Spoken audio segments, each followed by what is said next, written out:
ఏంట శుభవార్త అంటే మనిషి చావుతోనే ఆగిపోయేది లేదు, మళ్ళీ బ్రతకొచ్చు, మనిషి యొక్క మరణము నుండి విడుదల పొందొచ్చు. మనిషి చనిపోవడమే, పుట్టడము చనిపోవడమే కాదు, బ్రతకొచ్చు. ఆ వెల ఈబడిపోయింది. ఒక మనిషి బ్రతికి లేచాడు, మిమ్మల్ని కూడా ఆయన బ్రతికించగలడని చెప్పండి. అలాంటి అని ఒక శుభవార్త ప్రపంచానికి చెప్పమని పంపించాడు ఆయన. వెళ్ళి తెలియచేయండి అన్నాడు ఆయన. వాళ్ళు వెళ్ళి ఏం చేయాలి? ఏమని తెలియపరచాలి? సజీవుడుగా ఉన్నాడు అంటే వాళ్ళు ఏమంటారు తెలుసా? శిష్యులే నమ్మలేదు, లేచాడంటే. మీరు అర్థం చేసుకోండి, సొంతంగా ఆయనతో తిరుగుతున్న శిష్యులే ఆయన లేచాడు అని ఆడవాళ్ళు తీసుకుని వచ్చి వార్త వింటే నమ్మలే. ఈరోజు నీ మాట ఎవడేంటాడు? నీ మాట ఎవడేంటాడు? ఆయన లేచాడు అని చెప్పడము అదే ఉద్దేశం అయితే ఎవడు నమ్ముతాడు? 3.5 సంవత్సరాలు ఆయనతో తిరిగి కూర్చొని తిని ఆయన చేసిన అద్భుతాలు మహత్కారాలు చెప్పి విని ఆయన బోధలను విన్న వాళ్ళే విశ్వసించలేదు బ్రదర్. ఈరోజు ప్రపంచం ఎలా నమ్ముతుంది?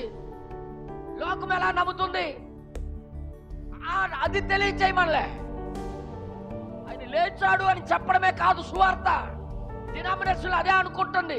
ఆయన మృతుడయ్యాడు, చనిపోయాడు, మరలా లేచాడే శుభార్త అనుకుంటున్నారు వాళ్ళు. నో, అది ఒక్కటే కాదు. అలాగ చెప్పడమే కాదు, ఆయనని మనం చూపించాలి. నేను మాట్లాడుతున్నా అర్థం చేసుకోండి. దానిని ఆయనను మనము చూపించాలి. ఎలా ఈరోజు హిందూ సంఘాలు లెగిసాయి, ప్రపంచం లెగిసింది. యేసుప్రభు అబద్ధికుడు అని చెప్పడానికి డినామినేషన్ లెగిసాయి. ఏ అద్భుతాలు జరగవు అనుకొని చెప్పడానికి. ఈయన ముందు వారికి ఎలా తెలియచేయాలి అంటే ఈ మాటల ద్వారా కాదు, ఈ మాటల ద్వారా కాదు. ఇప్పుడు చూపించవలసిన పద్ధతి సంఘం మర్చిపోయింది. ఎందుకు నీ ఊర్లో మారట్లేదు జనాలు? ఎందుకు నీ వీధిలో మారట్లేదు జనాలు? ఎందుకు నీ చుట్టుపక్కల ఉన్న వాళ్ళందరూ యేసుప్రభుకు చూడలేకపోతున్నారు, తెలుసుకోలేకపోతున్నారు? నువ్వు మాట్లాడుతున్నావు, మంచి సంఘం ఉంది, మంచి వర్తమానం ఉంది, మంచి దేవుడు ఉన్నాడని, కానీ నువ్వు ఆయన్ని రుజువు చేయలేకపోతున్నావు. అందుకే ఈరోజు చాలా మంది లెగిసి ఈ బైబిల్ అబద్ధమని నిరూపించడానికి ఓరోపవాదాలు చేస్తున్నారు. కారణం క్రైస్తత్వం ఏదైతే చేయాలో అది చేయలేకపోతుంది. క్రైస్తవుడు ఏదైతే చేయాలో అది చేయలేకపోవడం బట్టే. ఏదైతే దేవుడు చెప్పాడో దాన్ని మర్చిపోయాడు కాబట్టి, దేవుడు చెప్పింది పద్ధతిని వాళ్ళు చూడలేదు కాబట్టి, గ్రహించలేకపోతున్నారు కాబట్టి వాళ్ళకి అర్థం అవట్లేదు. ఆ స్వరం, ఆ పూరత్వని నీ పక్కింటోడికి అర్థం అవట్లేదు, నీ ఈదిలో ఉన్నోడికి అర్థం అవట్లేదు. నువ్వేదైతే మాట్లాడుతున్నావో నిజమే మాట్లాడుతున్నావు, కానీ అవతలోడికి అర్థం అవట్లేదు. కారణం ఏంటంటే స్పష్టత లేదు.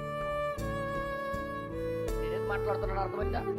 నువ్వు మాట్లాడుతున్న మాటలు స్పష్టత లేదు. ఏంటే స్పష్టత లేదు అంటే దీని గురించి కొద్దిగా ఇంట్లో లోపల స్పష్టత లేకపోవడం ఏంటంటే నువ్వు మాటలు వేరుగా ఉన్నాయి, కార్యాలు వేరుగా ఉన్నాయి. ఇప్పుడు వాడు చూడలేకపోతున్నాడు దాన్ని. ఇప్పుడు నిజము అని ఈ వర్తమానం మనం చెప్తున్నాం, సత్యము ఈ కాలపు గడియ వర్తమానం నిజమని చెప్తున్నాం, కానీ నీ మాటలైతే మాట్లాడుతున్నావు అది నిజమే, అది కాదనట్లేదు. కానీ నీ మాటలు ఒకలాగుంది, నీ జీవితం ఏమో మరొకలాగుంది. ఇప్పుడు ఏమవుతుంది? అది వారికి అర్థం. ఎవడు వైపు తిరగలడు? ఎవడు ఈ ప్రపంచపు దయ్యాలకు వ్యతిరేకంగా పోరాడటానికి లేవగలడు?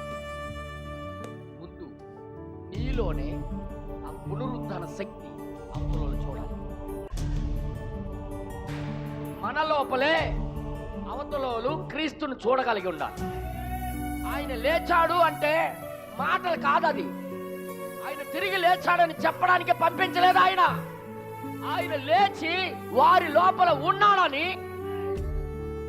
వాళ్ళు రుజువు చేశారు. ఆయన లేచి సమాధిలో లేడయ్యా, లేచి మా జీవితాల్లోకి వచ్చాడు అని చూపించగలిగినప్పుడే జనులు మారుతారే గాని ఉట్టి మాట్లాడితే, నీ దగ్గరికి వచ్చినప్పుడు మంచి మాట్లాడితే ఎవరు మారరు. సువార్త అది కాదు.